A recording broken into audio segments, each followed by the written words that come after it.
Commercial LPG की कीमतों में एक बार फिर बढ़ोतरी की गई है। सोमवार से लागू हुई नई कीमतों के मुताबिक दिल्ली में 19 किलो वाले कमर्शियल एलपीजी सिलेंडर की कीमतों में 42 रुपए की बढ़ोतरी हुई है। वहीं देश के अलग अलग राज्यों में भी कमर्शियल गैस सिलेंडरों के दामों में बढ़ोतरी की गई है। दिल्ली में पहले कमर्शियल गैस का रेट 3071 रुपये था।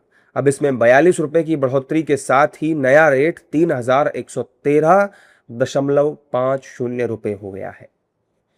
मुंबई में पहले कमर्शियल गैस का रेट 3024 रुपये था, लेकिन अब कमर्शियल गैस में 43.50 रुपये की वृद्धि हुई है और अब इसका रेट 3067.50 रुपये हो गया है। कोलकाता में कमर्शियल गैस सिलेंडर के रेट में 53.50 रुपये की बढ़ोतरी की गई है और अब नई दरों के मुताबिक रेट 3225.50 रुपये हो गया है। वहीं हैदराबाद में कमर्शियल गैस सिलेंडर का पुराना रेट 3280 रुपये था, जिसमें लगभग 46 रुपये की वृद्धि की गई है। अब इसका नया रेट 3326 रुपये हो गया है। वहीं यूपी की बात करें तो यूपी में कमर्शियल गैस सिलेंडर का पुराना रेट 3071.50 रुपये था।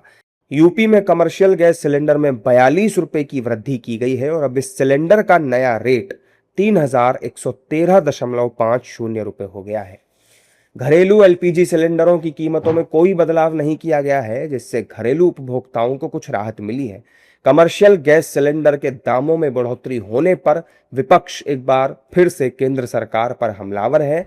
विपक्षी नेताओं ने केंद्र सरकार से सवाल पूछा है कि आखिर कब तक देश की जनता महंगाई की मार झेलती रहेगी। वहीं कांग्रेस ने अपने एक्स हैंडल पर पोस्ट करके लिखा है कि अब की बार जेब पर वार। मैं आप ही से पूछना चाहता हूं कि इसका जिम्मेवार कौन है, इसका जिम्मा कौन लेगा। एक बार फिर से महंगाई मैन का चला है चाबुक। मैं देख रहा था कि वेस्ट बंगाल में जहां का जनता इनके ऊपर में इतना भरोसा किया, वहां 53 रुपया एलपीजी का दाम इन्होंने बढ़ाया है और 40-42 रुपया मैं देख रहा था दिल्ली में भी बढ़ा है। मतलब गजब का ये महंगाई चरम सीमा पर जा रहा है। और ये महंगाई मैन क्या कर रहे हैं? सरकार में बैठे, शासन प्रशासन में बैठे लोग क्या कर रहे हैं? दूसरी तरफ सत्ता पक्ष के नेताओं ने मिडिल ईस्ट जंग का हवाला देते हुए विपक्ष के आरोपों पर जवाब दिया। बीजेपी और उसके सहयोगी दलों के नेताओं ने मिडिल ईस्ट जंग के चलते कमर्शियल गैस के दामों में वृद्धि होने की बात कही है। उन्होंने कहा है कि दुनिया भर में युद्ध चल रहा है और हमारे देश में फिर भी बहुत कम पैसे बढ़ाए गए हैं। देखिए, आज वैश्विक स्थितियां परिस्थितियां बहुत नाजुक दौर से गुजर रही हैं। पूरा विश्व प्रभावित है। महंगाई, चाहे हमारी ऊर्जा के एलपीजी, सीएनजी, डीएल, पेट्रोल, कच्चा तेल, सभी क्राइसिस के दौर से गुजर रहे हैं। जो वैश्विक हालात जब उथल पुथल के और उबाऊ के हैं, अनिश्चितता के हैं, तो उसमें आपूर्ति की जो चेन है वो प्रभावित हुई है और आपूर्ति की चेन के प्रभावित होने से भारत में भी व्यापक रूप से इसका प्रभाव पड़ा है। उससे हम सब प्रभावित हो रहे हैं। नहीं, देखिए, गैस हमारे देश में क्राइसिस है, बाहर से लाना पड़ता है। सालों से लड़ाई चलने के बाद दुनिया के दूसरे देशों में बहुत बढ़ा है, बहुत प्रॉब्लम है, क्राइसिस भी है। अभी भगवान की कृपा से मोदी जी का नेतृत्व में यहाँ क्राइसिस नहीं हुआ है, लेकिन अभी भी बाहर से लाने में दिक्कत है। दाम बढ़ा है, दुनिया में थोड़ा सा तकलीफ सबको होगा। सरकार लगा हुआ है, लेकिन जो कंपनियां सप्लाई करती हैं उनको बहुत नुकसान हो रही है। मिनिमम जो बढ़ाना उसको बढ़ा रहे हैं।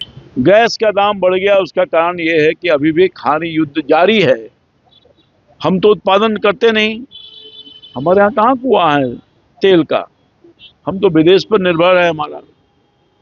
और जो तकलीफ वहाँ पर हो रही है पहले से, वो तकलीफ जारी है। युद्ध चल रहा है, बाहर से तेल लाना पड़ता है, तो इसलिए मूल्य में वृद्धि हो रही है।